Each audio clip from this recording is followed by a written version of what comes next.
Welcome to Just Break Up, the podcast about love, heartbreak, and all the relationship advice you don't want to hear. My name is Sierra DeMolder. And I'm Sam Blackwell. And this week we're going to tackle topics like when your friends have low standards. Hey. Right? Yeah, I know. Here's looking at you. Learning to love by loving and sex. All right. Yeah, right. But before we begin, we just want to give you our Surgeon General's warning, which is that we are not licensed mental health professionals. Right. We are not trained or qualified to do this in any way, so please take our advice as you see fit. We're just here to offer our humble musings to hopefully shed some understanding and maybe some laughs on the incredibly rewarding but mostly confusing experience that is love. So, Sam, welcome to this episode, whatever number it is. I have to usher you into this space. Yeah. Welcome to our listeners. Welcome to Sam. Welcome. I appreciate that. As if I'm like always the guest on the Sierra show. Yeah. Well, that is in my mind. Yes, true. I also because I've been listening to a podcast called Spooked by Snap Judgment, and it's all ghost stories from real people. I feel like I need to welcome any spirits into this space too. Spirits who have maybe unresolved ghosting issues.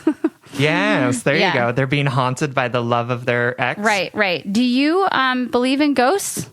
Absolutely not. I cannot wait to talk to you more about this offline. What about me makes you think that I would believe in ghosts? Honestly, I would 90% vote no, but there's a part of you that is slightly drawn to crystals. And that part of you, you're very empathetic and surprisingly open to new ideas. Even though you're very strong in your own. So that's the 10%, it's like your left ear believes that ghosts could be real. Okay. Anyway, on to an actual topical subject. I want all of our lovely Just Break Up listeners to know that a couple weekends ago, Willow and I got married. What? Yes. I had no idea. Yes, you're a liar.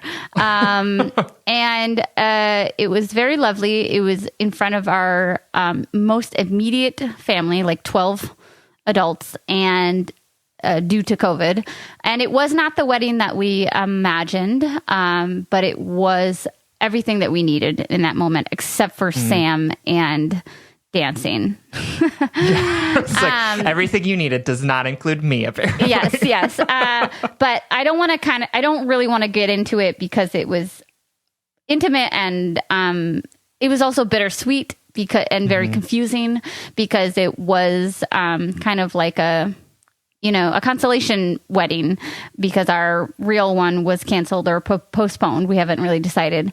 But I do talk about it a little bit on our Patreon with Spencer a couple episodes ago, just my feelings about how the day came about and stuff. But it was lovely, and I'm very grateful, and I love my wife. I get to say that now.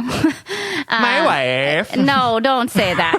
I got into a text conversation with Peter about how that's the only non-problematic joke in that entire movie. And I was going along with it, but I've never actually seen it. So I've never seen it either. Really? Oh my God. We are twins. Okay. But I wanted to share one funny story with Sam I've been saving to tell you on the podcast for 3.5 weeks now.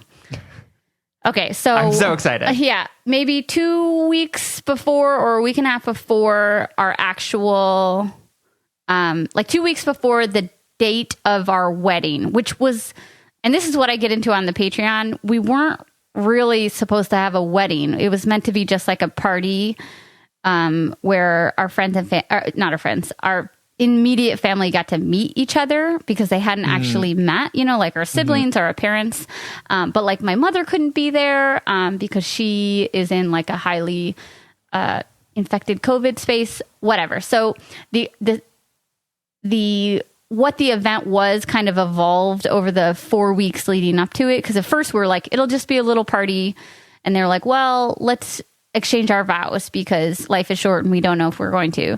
And then finally we're okay, let's we went to get our marriage license, and in New York, you have to wait 24 hours. And we brought it. We thought we could just do like a courthouse thing. We brought it home, and my sister was going to officiate our wedding, the original one. And I was like, well, what if my sister can get ordained online and just marry us at this get together that we're having? So this is what I mean when I say like kind of took shape over the weeks leading up to it. Like I didn't know I was going to get married on this date 2 weeks before the date. Mm-hmm. But anyway, so this is all to say, we went to get our marriage license, and the day we were going, Willow had to like go through her personal documents to find her birth certificate. And at one point she had to apply for a new passport. So she had all of her documents in like this official folder that they sent back. And they, in this pile of, I like walk into her office, and in this pile of papers, like 15 minutes before we go to get our marriage license, I see a piece of paper that has the word divorce on it. And two things you need to know about me. One, I have dated 2 people who didn't tell me that they were divorced for like multiple months into our relationship. So it's like a sensitivity to me, like no shame to divorce people. I have no problem with divorce, but it's the fact that they like hid it from me. And number 2, funny little trivia about me. A couple of years before Willow and I reconnected, I was, internet stalking her the way you do for a long lost love. Yeah, for sure. Yeah. 15 years after the fact. Yeah, okay. It was 10. It was 10 at the time. But I was like, I wonder what this person's up to. Little did I know she was my future wife. And I remember Googling her, and those like weird information websites that I'm sure like private eyes use. Or I don't know. Honestly, I Googled it. I Googled her full name, and like a couple things came up. And one of them that came up, and I didn't like pay money for this or anything, but one of them that came up said like her name, her birthday, the city she lived in, because the internet's weird and has all sorts of information about us. And it said married. And in my heart, a couple years ago, I was like, okay, cool. So I officially have to close that door. She's married, whatever. Right. Right. When we reconnected 2 years ago, I was like, I thought you were married. I was like waiting for you to tell me this. And she's like, oh my God, no, absolutely not. I even showed her on the internet where it said that. And she's like, that's so creepy. How do they know these details about me? But that's not true. So fast forward, we are on the way to get our fucking marriage license. And I was like, what's this? And I'm looking at it, and I'm like, what's this? And she's like, I don't know. It's just a piece of paper. And I was like, why is this a receipt for a divorce? I swear to God. It said it cost like $240.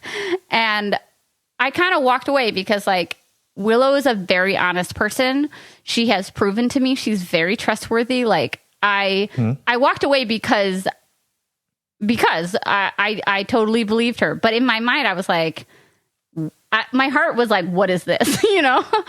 And she later told me she was panicking because she like hates to make me upset. And she was like, what is this? Like, did I, did I actually get a divorce? Yes, exactly. So we went back and looked at it together because I was like, no, that piece of paper legitimately said divorce on it. And it was a legitimate receipt for a divorce filing, $240. But it was like, I don't know, McHugh versus McHugh, like these 2 random people. So whoever, and we don't know anybody with that last name, so whoever like gave her paperwork from the passport filing or whatever it was, I think she had to get like a new birth certificate or something. Sent her this random ass receipt. And that's the end of the story, really, is that 15 minutes before we went to go get our marriage license, I found out that my wife was divorced, but not really. Wouldn't it have been wild if you found that out like the day before the wedding? I would have, like, if it was a real thing, I would have to like call you and be like, she's such an honest person, and our relationship is really built on like a foundation of honesty, and even about things that like I don't want to tell her. I my world would be really turned upside down. Again, no shame to people who are divorced. It's not about that. I know that Willow has had a life before me, but it shook me that like I thought it happened again, that like somebody lied to me about it again. Anyway, honestly, with your track record, like that totally makes sense. I know. And it was actually really cute because her family is really great. And I feel very like grateful to be married into this family.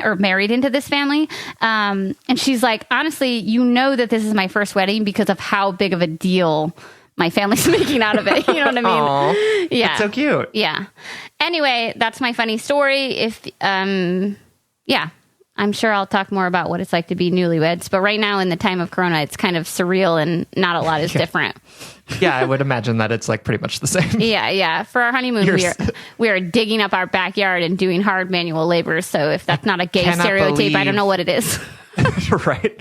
I cannot believe that you are doing this and that you didn't know that I made a patio of flagstone in my parents' backyard, and it was the worst summer of my life. I cannot believe you didn't warn me about this.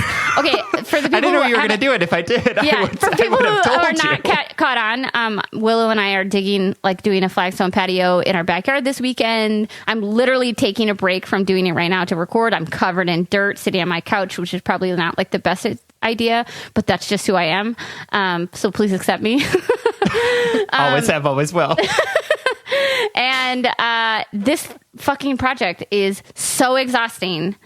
It's going to look fucking beautiful. But anyway, that's what you'll have to tell me offline, A, why you don't believe in ghosts, and B, about your flagstone building process. Oof. Yeah, I know. All right. Our first letter comes from Anonymous, who is writing from hell, AKA it's 86 degrees in my house. Oh, that's which funny. Is legit. That's way too hot. Way too hot. Hi, Sam and Sierra. First off, thank you so much for this podcast. Having a routine in my quarantine has been essential for my mental health, and listening to the podcast with my coffee on Mondays is one of my favorite parts. My question is about how to get my wonderful friends around me to realize that their standards for partners are so damn low. Seriously, I'm so frustrated, but I know that I used to be the same way. I absolutely had no standards for how my partners treated me, but I always thought I would have to compromise heavily in order to find a partner. Spoiler alert, this makes you feel like shit, so off to therapy I went. I took a lot of time to think about standards I had for partners and began realizing I could enforce boundaries around them so I didn't become attached to people who couldn't meet my standards when it came to how they treated me. Plot twist, therapy works, guys. I took a long break from all of that dating, which is what I personally needed, and it changed the way I saw dating in general. And it gave me time to work on my own self-confidence. Obviously, all of my friends are not on the same boat as I was, but my time not dating gave me a lot of space to realize that a lot of my female-identifying friends, myself included, have historically had really low standards for what a, quote, good partner looks like. A couple standout examples of these low standards at play that have transpired with me in the last few weeks. The partner of my roommate and close friend who went through a very traumatic event last week couldn't take her phone calls to talk about what happened because he was playing video games with his friends and ghosted her for plans the following week. She keeps justifying the behavior, saying that he's busy and having long days that might be stressful, and continues to talk about how sweet and kind he is for doing the bare minimum things like asking to spend the night after they have sex and coming to visit her at the bar where she works every couple weeks. Another friend of mine is dating a guy who is very sweet and funny, but has never had a job at age 30 and lives at home with his parents. Instead of asking for help or communicating when he's frustrated with his situation, he will go completely silent for sometimes days on end and ignore her completely, and recently left her completely ignored for 4 days, even though they had plans and she was depending on him for transportation. She continues to let this behavior slide and has been doing so for over a year. Lastly, a friend was swooning over her new girlfriend because they got drunk and have huge fights all the time, but they're always, quote, fighting about positive things instead of all the bad things she would fight about with her ex. I'm not actually sure what this means, but it didn't sound good. I have been lucky enough to meet someone wonderful whom I've been dating for about 5 months and who goes above and beyond in his kindness, thoughtfulness, and love. I am so happy I was able to set high standards for my partner and wait for someone who is ready to meet them, and I feel like I've hit the lottery. This fact, however, makes me slightly uncomfortable about talking to my friends about their partners and what I really think of them.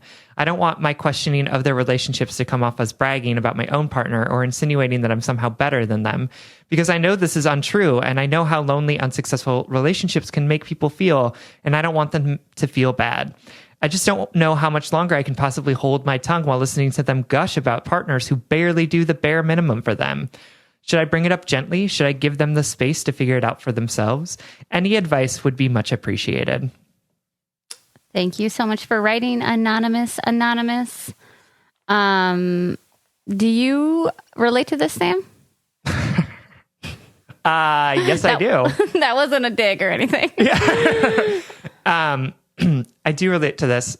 I think I related to this heavily in my youth. Yes. When my friends were like trying to figure out, and myself too, right? Like I want to have a moment of accountability and be like, I dated some awful people as well. But like, yeah, I friends who were hung up on people that they shouldn't be hung up on, or people who you're trying to read me right now. Yeah, right. No, I was actually talking about a different friend.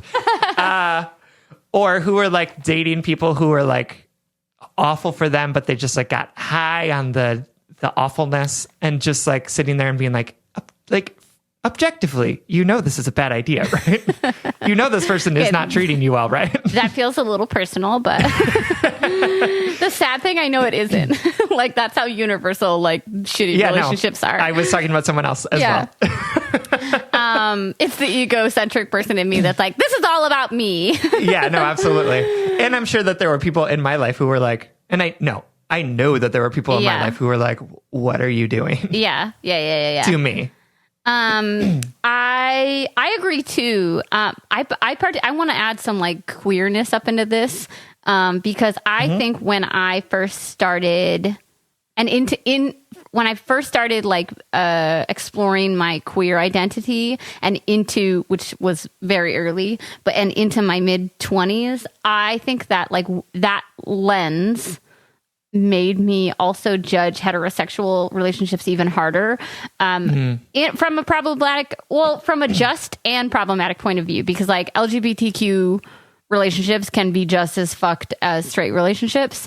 But like, absolutely. I remember being like, oh my God, you don't have an orgasm every time you have sex. Like, what is your man doing? Like reading a book down there? Like, what is he doing? Like I felt like aghast at like my friends not getting off all the time, because they were like sexy, beautiful women who deserved to feel pleasure. And I felt like because I was having like a fun sexual exploration, probably like a little too exploring for my own good, that, I didn't want my friends to I didn't want them to, I related to the letter writer. Like I felt like they were setting their sights short. But that, as like, I'm glad you said when you were younger, because it's not that this is a immature point of view, Anonymous. It's not at all. But I think with time and age and experience, you sort of, over a long time, like over more and more time, it really hammers home that like everyone's version of reality is different, and everyone's relationships to their standards are different. So it's not an immature point of view, because I know for a fact Sam and I still believe this about certain people. We have a relationship advice podcast, right? Yeah. We're it's being our all entire high job. and mighty. Yeah, right. But we are obviously the judgiest bitches. Yeah, exactly. Like, all we want to do is be like, oh my God, this person's treating you poorly. Leave them. Just break up. Right. But I do think that the thing that was glowingly apparent from this letter to me is that you have literally no control over your friends' standards, even if you want to point out to them how they seem short-sighted to you. The other thing I wanted to point out that I've been doing, particularly in this season of my life, is like the example you gave about like a friend of yours like gushing about all of the things that her partner is doing for her that seem like just nominal to you. Just like gently reminding you and myself, because I am a judgy bitch, that everybody has different levels of needs and different triggers and different love languages, and what this person is doing might really be fulfilling your friend to the extent that she can be fulfilled at this point in her life, or something like that. Like we can also look at what your friend's intimacy levels or requirements are. I'm not saying that these partners aren't shit, like who knows? They could be. So could your friends. Like we all are shit. But I do wonder if there is some like turnaround thinking that you could do, which is, well, this partner wouldn't be giving me enough, but maybe there's a world in which this is enough for my friend. That's just like a small part of our answer, I think. Because that doesn't deal with like actually feeling like your friend could do better. Like that's a hard feeling to swallow. For sure. And I think it's just more of a reminder that we never know the intimacies of other people's relationships, right? Because we're not in them. And so this person could leave her on read for 4 days, but it might be part of like an ongoing conversation they're having about this person's mental health. And like, I think that it's important for us to realize that like, we don't have an inner glimpse of every relationship because we're not in them. Right. So we don't know the full context. And so it's just a gentle challenge to remember that and to think like, what about this? There might be something in the situation that I'm not seeing fully. So I'm not going to stand here and judge it or name it or pretend like it's something that I know intimately, because you don't. Yeah. Right. You don't. And so, I think that that's important too. And I think like Sierra and I on this relationship advice podcast seem hypocritical when we are like literally doing this for everyone. But first of all, these people asked us to meddle in their business. And secondly, I think that one of the things that I've learned a lot through this process of doing this podcast is that I have to always take a step back and be like, this is 300 words that you wrote here. I know absolutely nothing about you from those 300 words. Like, and so it's more important for us to like understand our own experiences, like what we're bringing into it, like how we have helped ourselves rather than trying to like know someone and try and fix what we think that they're doing wrong. Yeah. And think like I think something meditative we can kind of do when we come up against these thoughts, because I know they're hard. Like there are some friends in my life that I'm just like, man, you deserve the best. Not only do you deserve the best, you deserve to not constantly swallow yourself like this. It's not even that their partners are shitty. It's that I see them routinely roll over for people who don't deserve it, Yeah. And that's painful, right? But something that we can think of when that's going on is literally like people's life paths. It's not about being ahead or behind anyone. We are all equal, right? Like the person with 50 years of therapy and 0 therapy, they're equal because it's not about a hierarchy. But we can think about journeys, right? And what tools we pick up along the way. And it sounds like, Anonymous, you've worked really hard to pick up tools along the way to help you with your boundaries and help you advocate for yourself.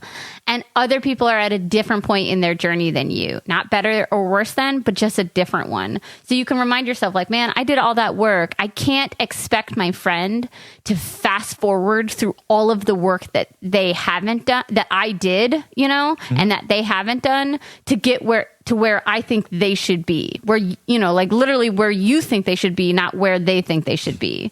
So that's like that's like a nice little hippie woo-woo mental check to do all of this. But now that Sam and I have done all of that woo-woo bullshit, we can also just commiserate with you about how it sucks when you see your friend, like, who is awesome, really accept less than that. Mm-hmm. Yeah, no, that definitely sucks. And it's especially frustrating. It's especially frustrating if they keep talking to you about it. Yeah. And you're just like, hey, I gave you advice and you're not taking it. So like, why are we still having this conversation? Yeah. Well, I mean, I do think that you can, I think a couple things, Anonymous. You write, I don't know how much longer I can possibly hold my tongue while listening to them gush about partners who barely do the bare minimum. Well, sadly, my darling, you do have to sit through it, because if they're not complaining, if they're not asking you for guidance or support, then the right friend thing to do is to be happy for them because they're happy. But if they do say, if it is possible to bring up little things gently, if they say, well, he didn't call me for 4 weeks, but then we talked for 25 minutes today and it was really nice. And you could say, well, what about those 4 weeks? Like, does it upset you when he doesn't call you like that? Or, I do think sometimes, like, everything I just said is true. But at the same time, there are moments where we as friends can say, I think that you deserve the best. I think that you deserve goodness, or you're very lovable, right? Or you're worthy of love. Like, how would you say that?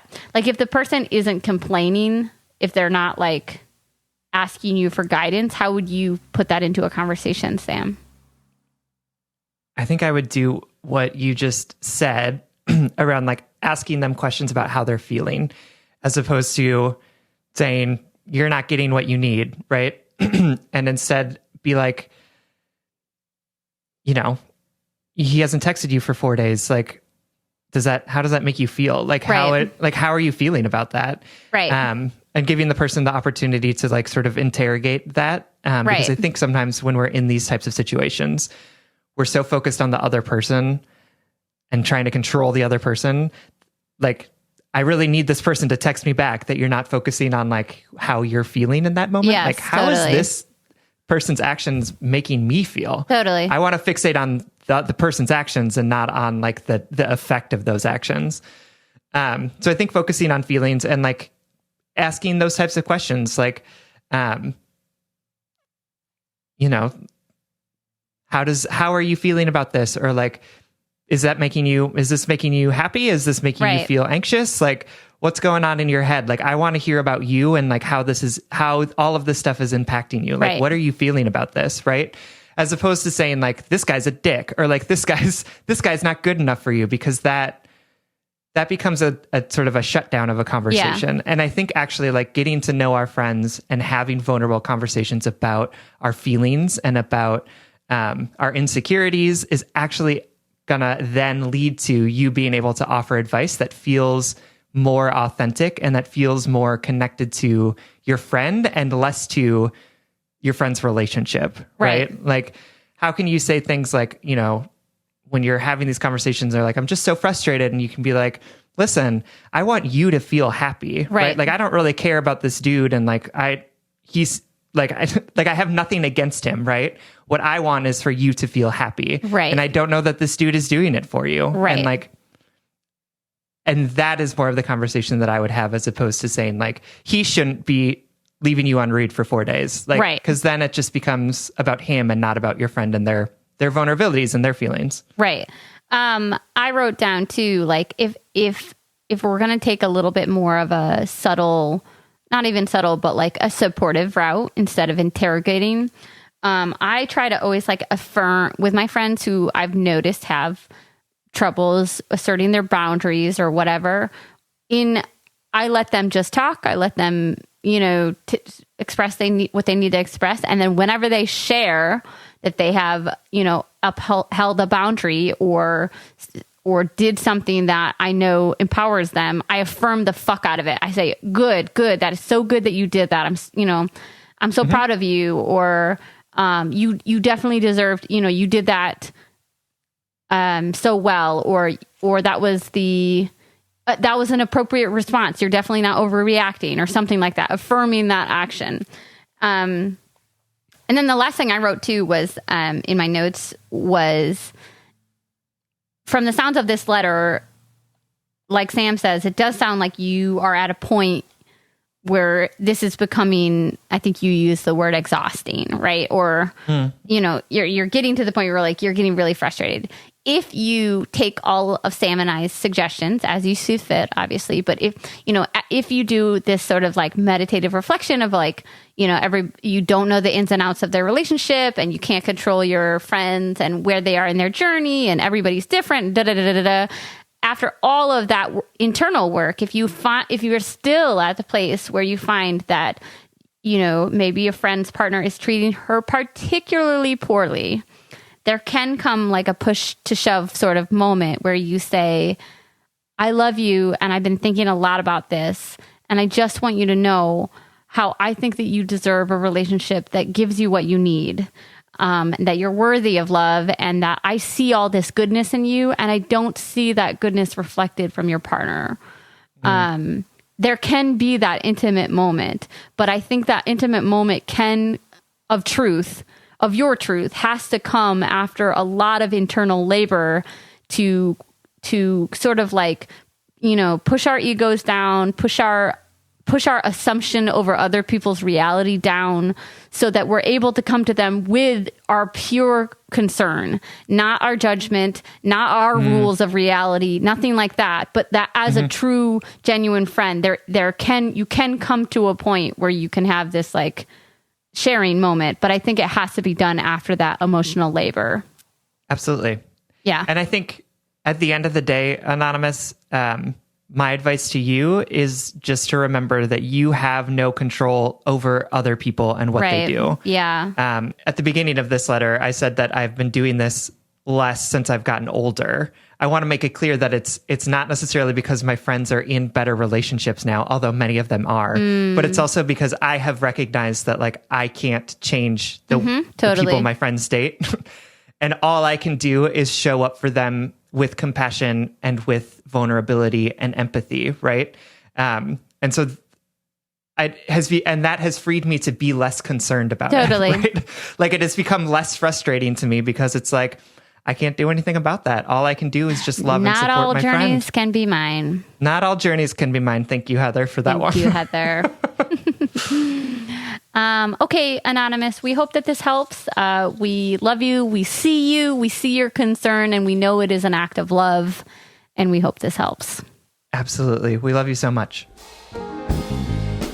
Hey, head and heart workers. If the last few months have taught me anything, it's that making sure that you are taking care of your mental health is crucially important, especially in these crazy times. That's why we are so excited and proud to be sponsored by BetterHelp. With BetterHelp Online Counseling, you can now get help on your own time and at your own pace. You can connect with a professional counselor in a safe and private online environment. It's convenient, affordable, and secure. BetterHelp works with over 3,000 U.S. licensed therapists across all 50 states, and it's available worldwide with 4 different types of communication, including text, chat, phone, and video. That's honestly better than like most online dating services. Very true. That means that you can schedule video and phone sessions with real licensed counselors who are specialized in depression, stress, anxiety, trauma, grief, family conflicts, all of the things that we talk about on this podcast. They are LGBTQ friendly and they offer financial aid to those who qualified. If you are not happy with your counselor for any reason, you can request a new one at any time for no additional charge. Best of all, it's a truly affordable option. And Just Break Up listeners get 10% off your first month with discount code JustBreakUp. So why not get started today? Go to betterhelp.com. That's BetterHelp/JustBreakUp. Simply fill out a questionnaire to help them assess your needs and get matched with a counselor you'll love. That's BetterHelp.com/JustBreakUp. All right, our next letter is from Abby W., who is writing to us from Charlotte, North Carolina. Dear Sam and Sierra, my name is Abby, and I'm a new listener. Your podcast was recently recommended to me by my boyfriend and his sister. Oh my God, awesome family. Yeah, that's great. I have so much fun listening to a different episode every morning. I love your guys' advice, thoughts, and humor, and I want to thank you for sharing your experiences through this platform. I don't have a pressing issue to write about, but rather a more general question. I am a 19-year-old female college student, and I've been dating from my boyfriend for almost 5 months. We go to college together, but we're separated when the pandemic sent us home. He lives in Massachusetts, and I live in North Carolina.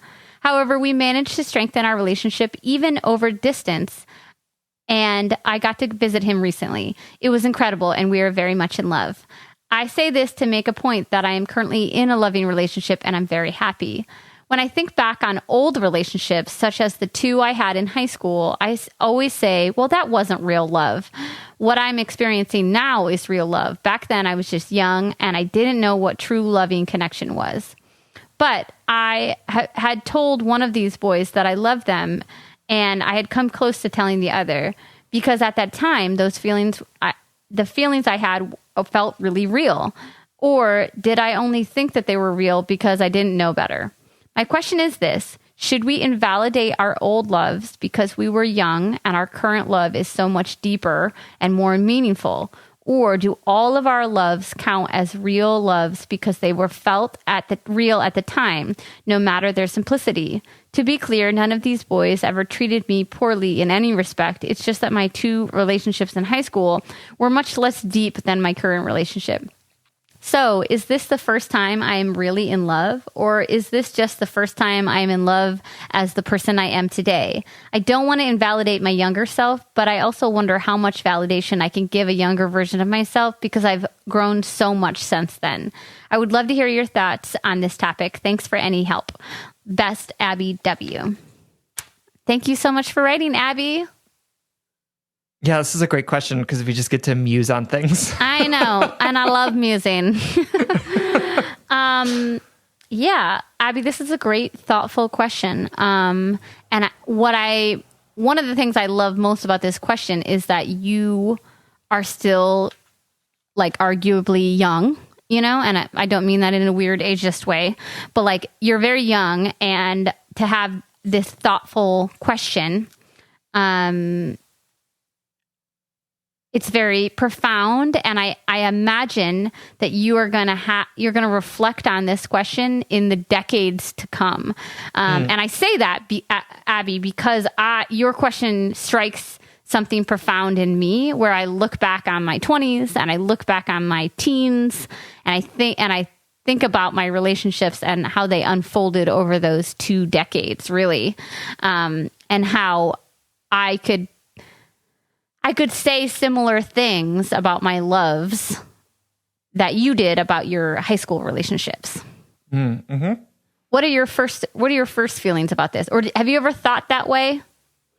I think I did when I got out of high school. Yeah. I mean, I think when I was younger, I thought about this type of thing a lot, right? And I think that part of that was because I assumed that there was a shared definition of love, right? That there was a reality of what love is. Yeah, like it was like a destination that you got to. Yeah, for sure. But what I've realized, you know, having loved quite a bit in my life, which I'm very thankful for, is that it's not necessarily that one is truer than the other. It's that my loves look different, that my loves showed up differently. And some of them were more nutritious than other loves. Great right? word. Like, oh, I love that. Yeah, like some of them were like a weak broth, and like some of them were like a very hearty stew. A weak broth. Yeah. I cannot handle that description from you. I can't. All of a sudden, you're like Oliver Twist, being like, "Please, sir, I want some more weak broth." Right? Honestly, and because they were weak broth, and because they weren't very nutritious, I cannot handle every time you say that. I laugh. Oh my God, say it again. Weak broth. I would be like Oliver Twist and be like, "Please, sir, can I have some more?" Right? Because it wasn't nurturing, it wasn't sustaining me in the way that I needed. Yeah. But that doesn't mean that it wasn't real, right? It just means that it was a different version of what love is, which is like open and honest communication with a person, like wanting the best for them and wanting the best for yourself at the same time, right? So I don't think that those loves were like not real. It's just that they were different variations and had different levels of whether or not they were feeding me, right? Yeah, that is so real. What a profound answer to a profound question. I agree and when I think about the palpability, is that a word? Of love, what, in reference to your like weak broth, like hearty stew sort of thing. I think that my ability to love someone more grew with my ability to understand myself. Like it grew with my identity. And so Abby, I think that it's not that your high school loves weren't real. It's that you were loving them to the extent that you could at that time. I mean, also like, I do know that there are high school sweethearts. I know that people like, fall in love in high school and stay together forever or whatever. But that's only possible if you grow together, right? If you fall in love with the high school version and then you grow to love the 20-year-old and grow to love the 30 and grow with them, right? It's like, it's almost as a long-term early relationship like that. You fall in love multiple times because you're constantly growing. And I think that, those high school relationships, Abby, you were loving to the extent that you could. I mean, in high school, you don't have a lot of autonomy. You are focusing on a lot of other things like school. Our brains aren't even fully developed. And that's not even a dig. That's just like science. And so those loves were as real as you want them to be. And I think as you go through life, you're gonna, while this question is really thoughtful and important to your not important to your relationship right now, but like on your mind right now, as you move through life, you're going to realize, like Sam said, that your relationship to love or what love looks like to you is going to grow and evolve and be different to you and different to every relationship, and therefore past loves are going to have less influence, or they're going to have less hold on your future loves. Your idea of love is going to continue to expand and grow. I think it's a cool place to be in. And I think similarly for myself, as I understood myself more, as I grew more into myself, so did my ability to love and have that intimate relationship that Sam was talking about.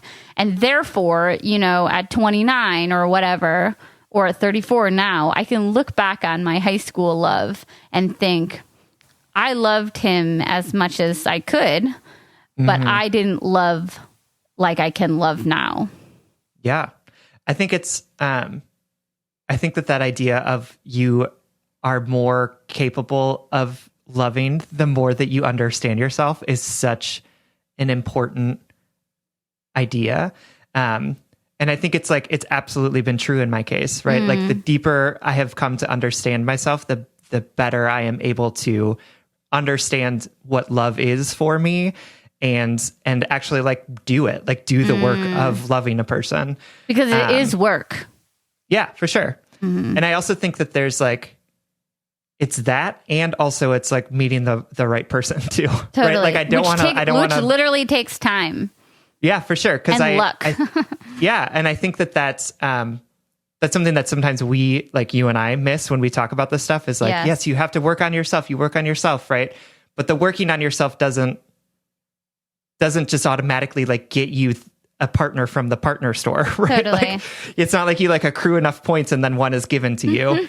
It is also you have to date people. You have to try people on for size. You have to put yourself out there. And honestly, part of it is just luck. How do you cross paths with the right person that is capable of receiving and giving you the love that you deserve? And I think that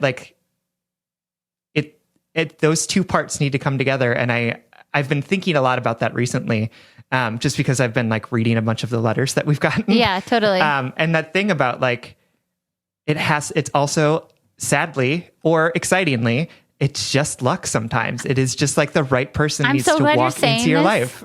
I'm so glad you're saying this, because as you were talking, I had this realization that you and I both, you echoed my sentiments of the more you know yourself, the better you become at loving. And I had this, when you were talking, I was like, oh my God, that's maybe wildly not true. Because hear me out. When you're younger, and this is not about, again, it's not a hierarchy. It's not better or worse. When you're, at least in my case, when I was younger, I didn't know myself well. So I was more willing to put myself out there because I didn't have the experience of being rejected or hurt. I didn't know I was kind of like, I was blindly feeling my way through relationships and life. And so in that way, I put myself out there a ton more than when I'm older, more guarded, more hurt, So I recant what I said, but I think it's like a combination, right? You have to be able to, half of you has to know yourself and the other half of you has to leap, really into the unknown.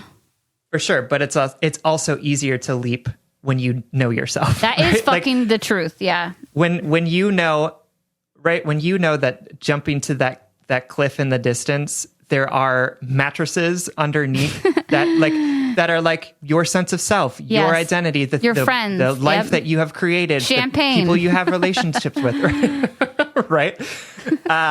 It makes it easier to take that leap because if I don't make it to that person, I will still have all of these wonderful things in my life, right? Yes. And I think that it's much easier for me too, when I was younger to put myself out there, but that's because I didn't know myself well enough, and I thought that the only thing out there for me was out other there. People. Was right? Other people, yeah, totally. Yeah, it had to come from somewhere else. And what that period of me living alone taught me was that I don't need other people. Other people are wonderful, and I'm so thankful for them. But knowing myself deeply is also enough of a life, right? Is enough of that brings me the same level of love that other people can. And that having Peter in my life now is just icing on the cake, right? That was already a really awesome cake. It was an awesome cake. Yeah, it was. I mean, that apartment was disgusting, but that is fine.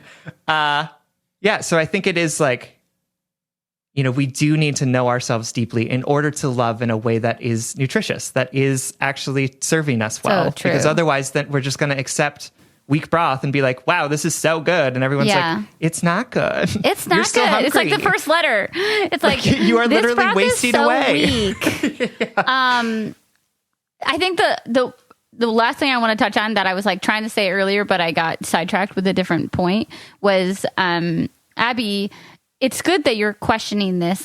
Self-reflection is always good, right? But another thing I want to say is that in 5 years, in a decade, those relationships aren't going to define anything. They're just going to be a part of your story. And however you carry them is okay. However you carry them now is okay. However you remember them now is okay. Because you're not going to be defined by your past love. You're going to be defined by your present and future. Right? Or not defined. That's a weird word to say. But your life is now. The present is now. Something profound. That's great. Yeah. You'll nail it with the affirmation later. Yeah, thanks. Okay. Abby, thank you so much for writing. And thanks to Abby's boyfriend and Abby's boyfriend's sister for getting her onto this podcast. Absolutely. We love you. We love you. Thanks for writing. All right. Our third and final letter comes from Free, or Am I? Who is writing from Paris, Texas. Paris, Texas. Do people actually live there? That's crazy. I always thought that was just made up in 90s cartoons. I have no idea what you're talking about. They were always we're going to Paris. And then they never went to Paris, France. They always went to Paris, Texas. Oh, and that's be funny. What? How did we do this? But apparently it's a real place and people live there. Anyway. Free writes, first of all, I have to thank you so much for what you do for all of your listeners. I've just started listening to your podcast, and the sheer amount of wisdom, compassion, and support you bring into every episode is amazing. The positivity has really helped me through a hard time. I wish this podcast was somehow required listening for people. I am glad that it's not. To be honest. No, I'm all get us in the curriculum, bitch. How much happier and healthier would everyone be if it were? Oh, questionable. Yeah, honestly. I'm coming to you having just gotten out of a long relationship. He's the only sexual partner I've ever had.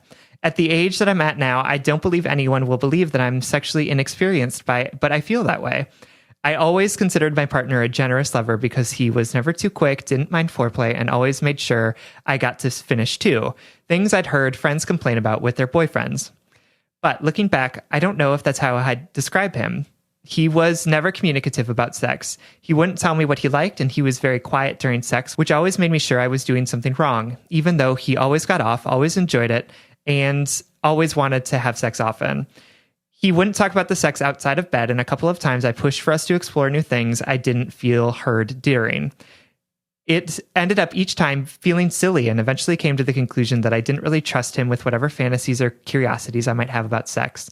Even wearing lingerie never went well with him. I tried many different kinds, and each time he seemed in a hurry to get it off me, and not in a good way. He seemed almost embarrassed that I was wearing it, but always would brush off any of attempts to figure out what he might like better. He eventually said he just wasn't a lingerie man, but I believed him since how I looked in it didn't seem to be the problem. He always seemed genuinely attracted to me, complimented me on my looks all the time, and liked looking at me during sex. This was all very confusing to me. He was years older than me and had many sexual partners. I couldn't understand why he couldn't just talk to me or give me some direction. I constantly felt blind and insecure in bed, and the more I felt this way, the more basic and routine sex became between us. By the time I began suspecting that he was cheating on me, it felt like we had been having sex on autopilot. My confusion and insecurities skyrocketed when it was confirmed that he was in fact cheating on me, and he used my lack of adventure during sex as an excuse, even though he never initiated anything the least bit adventuresome between us and barely seemed interested the few disappointing times I did. My question is this: how can I unpack and let go of all of the hang-ups my past relationship has given me when it comes to sex? I'm afraid I'm going to find it too hard to open up to a new partner and trust them the way I learned not to trust my ex. I'm afraid I'm going to be boring in bed or awkward because I know so little about what I like and what I can do that my next partner might like. I don't know how to admit that I still don't feel like I know how to have sex after having it for so many years. I know there are books and articles I could read, but I don't really want sex to become a book report with whoever I have sex with next. Legit. My last sexual relationship felt contrived enough, and I know if I started to get the feeling of going through the motions in the middle of having sex with someone else, I'm going to shut down and not be able to follow through. I don't know what to think about my ex other than he wanted a lover who would totally take charge in bed and didn't need any direction or reassurance or even discussion to do so, which tracks with how a little emotional labor he did in the other areas of the relationship. And I can't imagine why he thought I could give him those things, or why he thought I'd want to. God knows I've tried telling him what I did want and discussing what he wanted so many times. All I know is I'm so certain my next attempt at sexual relationship is going to be a disaster that it doesn't even seem worth trying, even though I do want sex and romance again, only this time with someone less toxic. If any of that made even a little bit of sense to you, I would be endlessly grateful if you would share with me what you think I can do. Oh my gosh. Love this letter. Free or am I? Thank you so much for writing. And I'm so sorry this happened to you. This sucks. But guess what? I'm going to spend at least 60% of my answering your letter just bigging you up. Just telling you that you're awesome, and that a lot of your insecurities, your anxiety is telling you that you are your anxiety is telling you this narrative that you are not good in bed, that you don't know what you're doing, that you're unattractive, that's why your boyfriend left you. But like, your boyfriend left you because you just weren't for him. But again, and that sucks, right? That is a thing that is that's uncomfortable for me to say, right? That he left you because he was interested in something else. Period. Humans suck. That's just what we do. Is that we suck constantly, and then we put our suckage all over other people. That's right.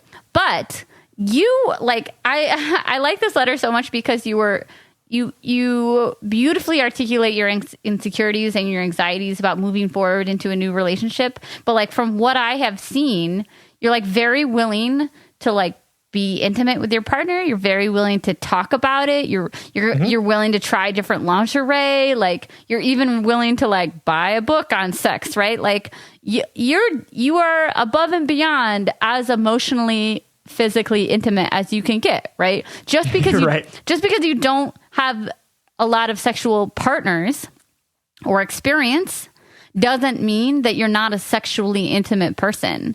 I think that there's a narrative that you can flip inside your head of like, I'm open. I want intimacy. I want to try new things. I'm willing to like take directions. I'm willing to buy lingerie. You know, like you sound pretty fucking cool to me. Yeah, right. No, honestly. And I think that what's interesting to me about this letter is that you took on all of the blame for the sex, like the bad sex that you were having. Like that it absolutely couldn't be this older guy with a ton of partners, even though he obviously has like intimacy issues. Yeah. And I was like reading your letter and I was like, yeah, this guy needs to work on his sexual intimacy. Like I wish he was writing this letter because like you're the one that's going through the steps of trying new things, of having these difficult conversations. And he's the one that's like shutting down. Like he's the one that's not able to show up in intimacy. Right. And so it's interesting. It manifests in a infidelity, right? Like that not getting what he wants manifests in that way. Instead of just saying, A, I'm not getting what I want, or B, I don't see our relationship going somewhere, or whatever, it manifests in an unhealthy way. And that's because he didn't have the tools to confront it himself. Absolutely. And it is much easier to have sex without vulnerability than it is to have sex with vulnerability. Ooh, girl, right? So tell the church about it. No, honestly. So like the fact that he sought out sex outside of your relationship was probably not a product of how adventuresome you were, because it sounds like you were trying to be more adventuresome than he felt comfortable with. But instead, that he gets to have sex with the person who doesn't ask him a lot of questions about it. Yes, right? Totally. Who doesn't actually want to like be intimate with him and doesn't want to like explore what it means to wear lingerie and to try new things and to do things that like society teaches us are weird and that we shouldn't want to do them. Totally. Right. And so like, I want to flip the switch on this like immediately. Like I want you to reframe this 180 degrees, which was that you shouldn't be feeling inadequate for what you were doing. You should recognize that your partner was inadequate in being vulnerable in his sexuality. And that is not your fault. That is not your cross to bear.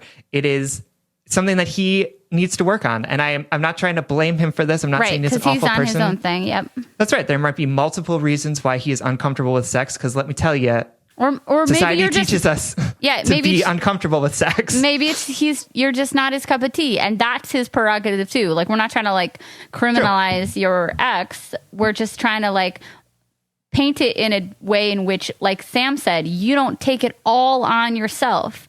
It is such our instinct to say this happened, and these are all the reasons why it happened because of me, and not because of the fact that we are so multifaceted, complicated, messy, incompatible human beings that try to smash our lives together. For sure. Yeah. And I mean, like that's society teaches women that their one job is to get their husbands aroused. Right. So like, yes. Right. So like so that you can have babies. Right. So like how I can totally understand how devastating it would be to feel like you are not sexually exciting him. Yes. Right. But the reality is that like you were doing all the work and he wasn't. Right. Like he was the one that wasn't bringing it. Yes. And what I think is really great for you, Free, is that like you now have all of this practice trying new things that you can now bring into a relationship with a person who is better able to meet you where you're at. And I don't want to like set up the expectation that sex is always exploratory and like new and exciting, because it's definitely not. But that exploration never ends, right? In the way that the becoming of ourselves never ends. Our exploration of our own sexuality and our bodies is ongoing. So, you can like 20-year-old Sierra, who I feel like sexually explored quite a bit, right? I still am discovering things about myself, my desire, into my 30s, right? Like that, this is ongoing forever. Two things that I want to like maybe prepare Free for, that are a little have yet to be touched on is one, you talk about your anxiety of like being awkward in bed, in like how to how to not be triggered by your maybe future partner hesitating or not feeling like you're enough or whatever. And honestly, and I don't mean this in a pessimistic way, but just like be ready for it. That might happen. Like you might, your future partner might not move in the way that you anticipate or desire you in the way that you anticipate or might not give you the direction that you want. I don't mean that in an ominous way. I just mean, okay, so what can we do to mentally strengthen ourselves, to emotionally prepare ourselves for that thing? Like, for example, when Will and I first started dating, the last person I was with cheated on me, remember? And so there came a tipping point in the first 2 months of Willow and I's relationship in which I was like, oh, fuck, it's going to happen again. I had that triggered response of like, oh my God, like what if she goes to a party and something, And so, and I really had, and then I had to put on my, like, thank God I had been doing this podcast because I had to put like my big girl hat on and I had to apply all the head and heart work I knew to be like, Willow's a different person. You're a different person. You can handle this differently. You have the tools. You know how to, that discomfort is telling you free that you have the opportunity to do something differently. Or it's telling you that sex is uncomfortable and being intimate with people, both physically and emotionally, is uncomfortable. But if you lean into it, if you're ready for it, right? Not in an ominous way, but if you're ready for it, you say like, you know what? I have some sensitivities around sex and desire and being desired. And I know some feelings, some discomfort might come up, but I know that's my trigger to comfort myself and say, nope, I've got this. I don't need you, anxiety. I'm here and ready to explore and be open to this new physical relationship. That's what I mean by be ready for it. It's just like, be ready to tell that anxiety, not now. I don't need you. I'm safe, right? I'm lovable, desirable, all of that. And the other thing I wanted to touch on is like the feeling that your sex got like mechanical or autopilot. And this is more like a conversation that I want to open up with you, Sam, because it's obvious that this relationship was dying, right? Was on its way out because of infidelity and whatever. But how do we manage for folks like me, because I relate to this letter and some other people who've written in about this, for folks who whether willingly or not put a lot of onus and value to sexual desirability. How do we navigate when our long-term healthy relationships become a little bit more like autopilot in bed? Does that make sense? Because this is for long-term thinking for free, because I agree that, again, like I said, the sex went to autopilot because the intimacy was dying and the relationship was dying, whether she knew it or not, right? But, like being with somebody for a couple years plus, like sometimes sex loses its shine and loses its passion, right? And for folks like me who in the past really struggled with defining myself with my desirability, how do you navigate that, That's a great question. Yeah, let me put you on the spot I'm interested for that. I think even if it's just you and I like muse about it for a minute, I wanted to touch on it because that is something that came that I thought of when reading this letter of like, well, that might be something that triggers free in the future in like a healthy, good relationship. If because it's happened to me, if I start to feel desirability waning, even though we're having sex, maybe it just feels a little bit more like scheduled or whatever. I have to do the thing that I was just talking about, which is like I have to big myself up and remind myself that desirability doesn't always look like passion, that my worth doesn't look like my sexuality. Like I have to self-talk a little, and I'm wondering if you have any other suggestions for that. I think just reminding yourself that the desirability can also manifest in different ways than physical desirability, right? Like your desirability when you cook a meal, right? That's one way that you can be desirable. Super hot. Or right? The desirability of you contributing to the mortgage payment, right? Like that's also desirable.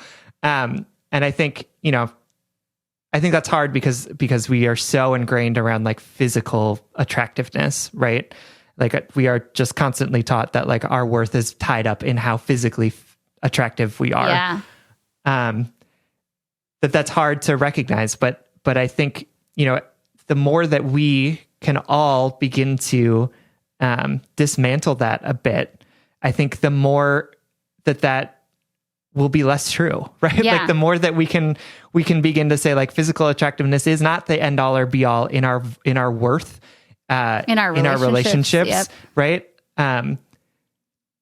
Like having conversations like this get me excited for what the future could look like. I love when you say things like that. Yeah. Like it just makes me so excited. The idea that like if we can all collectively agree to begin to dismantle some of these things that we have been taught, like it just gives me so much hope that the world can be a better place, right? Yeah. Like if we begin to do the self-work of saying like my physical attractiveness is not an indication of my worth, and therefore I know that that's not true of others too.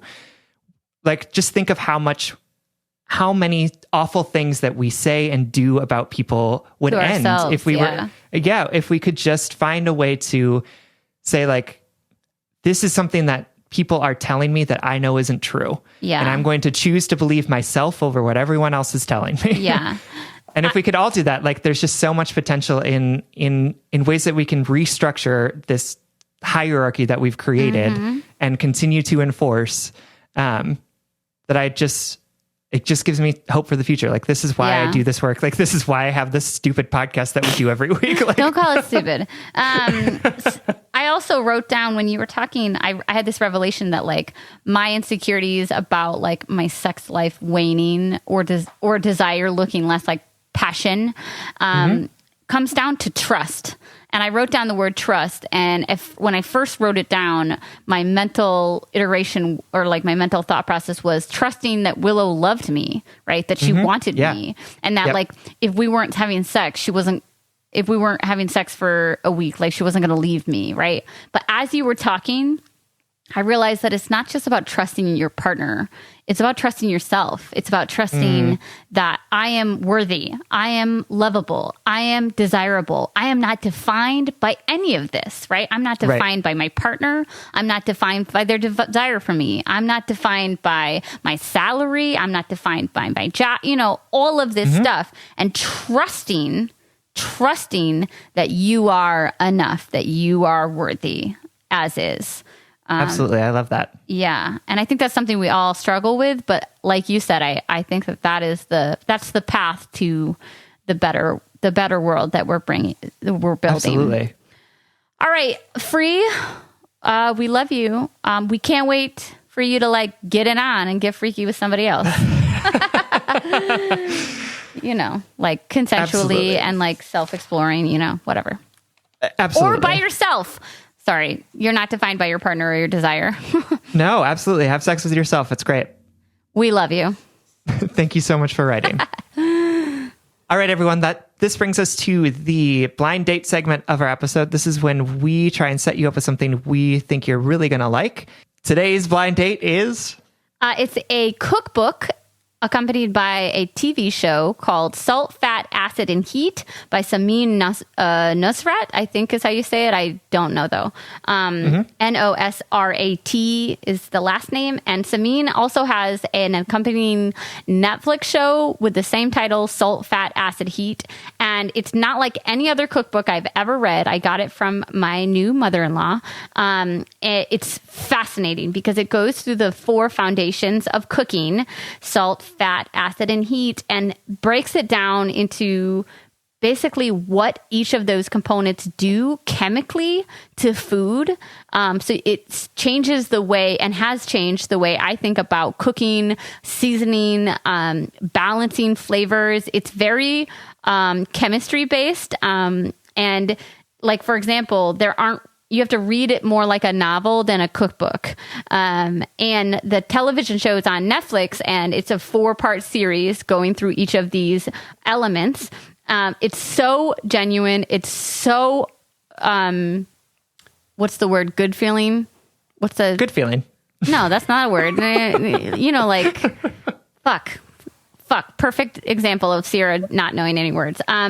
Good, warm-hearted, maybe. Is that what I'm trying to go for? Sure. And it's also fascinating if you're a foodie like me and a cook. Like, I love going out to eat. I love food. My idea of heaven is sharing a good meal and a bottle of wine with people that I love.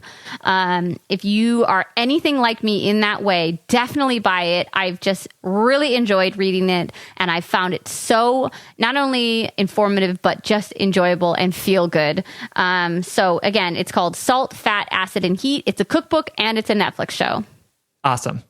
Thank you, everyone, for listening. You can like us on Facebook, or you could follow us on Twitter and Instagram at JustBreakUpPod. You can slide into our DMs, send us your favorite relationship memes, but most importantly, you can submit all of your questions about all matters of the heart at justbreakuppod.com, which is also where you can find our merchandise.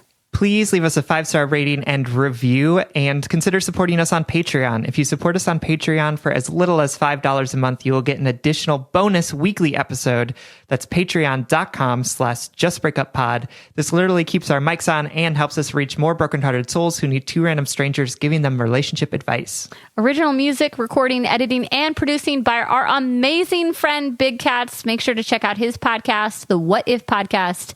And remember, you are enough. If you are single in this quarantine, you are enough. If you are struggling in this quarantine, you are enough. You aren't less than if you are alone, and you are not more whole if you're with a partner. You are worthy of your dreams and your desires. You are loved, lovable, and loving. And if all else fails, just break up.